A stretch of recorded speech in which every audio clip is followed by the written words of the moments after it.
Okay, when you're ready, I want you to simply close your eyes.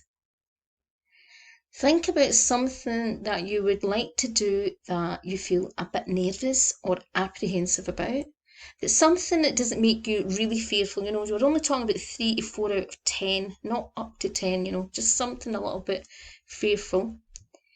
And what I want you to do is basically pay attention to where in your stomach area you feel that emotion.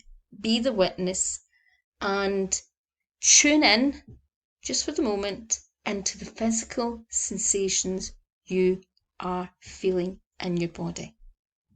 And then what I want you to do is move your awareness up a few inches higher up in your body. Observe what happens.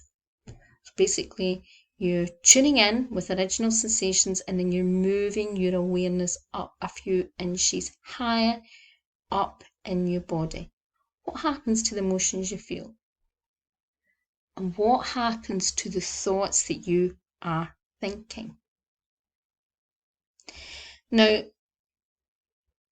this, for most people, helps first of all, it basically dampens down the fear, changes slightly, and it becomes more slightly excitement rather than fear. And then the thoughts, those fearful thoughts, tend to change. And it's a very simple strategy that can help someone who is finding, there's something each day or something that's a regular thing that they feel fearful about, okay? Or something that just comes up every so often. If you can actually recognize when you're feeling fear and,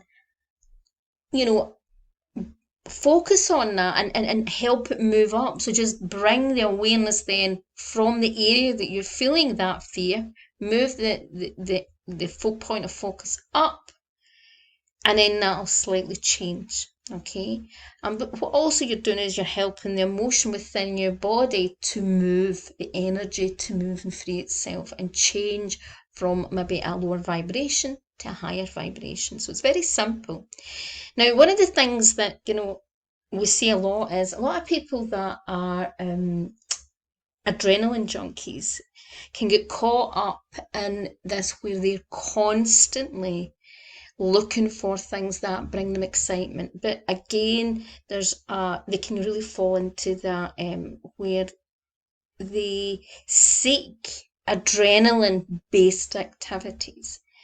And that type of client, you want to move them away from some of that, because adrenaline junkies can only go for so long often. They keep doing things that are supposed to be only temporary. So something like this is not maybe something that you would use for a client like that, but it is useful for certain types of client that have anxiety or certain things that they're concerned about. It can just make a change. Now, normally I use other suggestions because I'm all about getting people out of their attachment they have to their thoughts, their over attachment to what's going on. This can slightly help, but I'm very much for using other strategies that tend to move the person into more being the witness in more of their life, rather than constantly being so engaged with emotion, so engaged with anxiety and stress that it actually disables them. But this is, another simple technique that can be used in certain situations, and it can be useful when you're working with clients, particularly clients who maybe struggle with certain types of meditation or mindfulness. It can be a simple way to get them to engage and change their attention elsewhere and just make that slight vibrational change. Bye for now.